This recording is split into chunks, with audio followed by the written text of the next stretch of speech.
9 February 2023 da Geological Survey of India na Riyasi Hairiba Jammu and Kashmir gi district asida 60 lakh tan mu oigadaba lithium fangle haiduna lauthokre. Pau asi hek tabada Prithvi gi atopa leibak singna India da yengsilakpa horabani. Maru oina USA gi Energy Department ki diplomat India da lakrabani.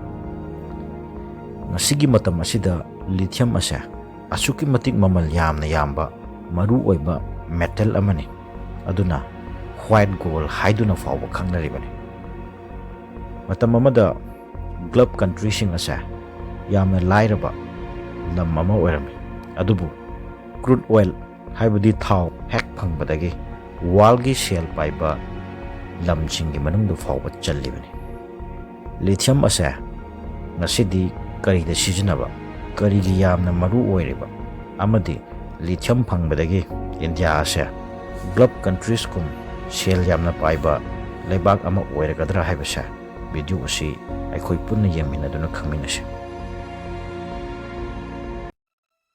Adom channel asida ahan balakpa channel asibu subscribe to bidriba oirabadi asigumnaba video sing leptana yengbinaba channel asibu subscribe to biu amadi video asa loiva faoba yengbiduna like amadi comment piba kaobiganu.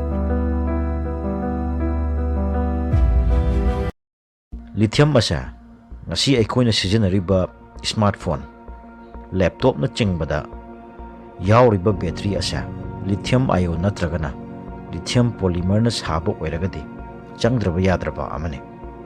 Asida sunatana aikoina sizinariba electric vehicle electric car amadi electric bike sing asa lithium ge battery ni. Masida aikoina hangba yabasi kari gi battery asi lithium kak sizinaribano asini. Battery asi lithium kakinataba atopa mayam amalay. Example oina lead acid battery alkaline battery asina chingba. Makoi singsidagi lithium gi battery sina charge tawba matamda yam thuna changba. Battery sida electric energy asa kuina store tawduna thamba yaba.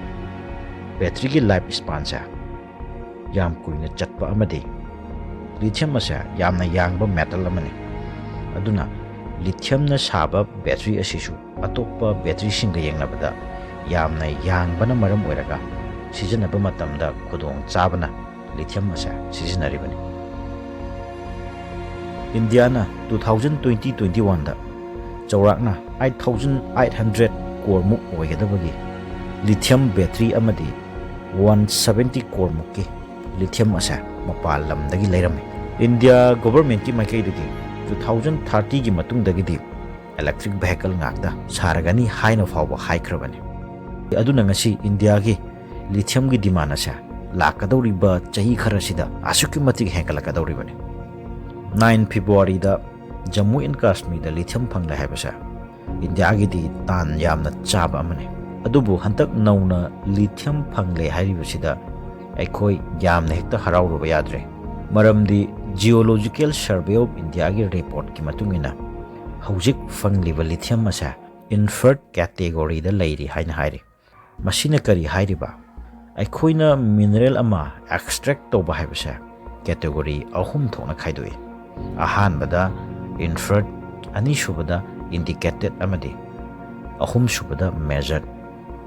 Inferred hairagadi aikoina mineral asa extract toba matamda quantity asa kayam yamna phangadaba mineral sigi quality sina kayam yamna leiba amadi masi extract tawda changadaba cell asa phajana khangdribasa asibo aikoina inferred category da leiri haiduna logani.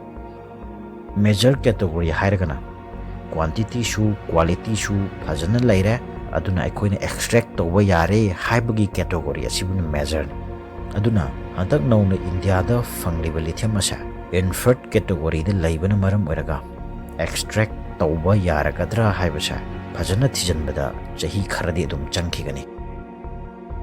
Prithvi da leiriba lamsingi manungda khwaidagi extract tawba ya lithium reserve leiba number 1 da Chile hairiba lamsina wai Number 2 da Australia, Number 3 da Argentina, Number 4 da China amadi Number 5 da USA ni. Aduna hantak nauna India da fangliba lithium asa fajana sungtokpa yaba lithium oiba targadi ani subi spot da India na oigadoribani.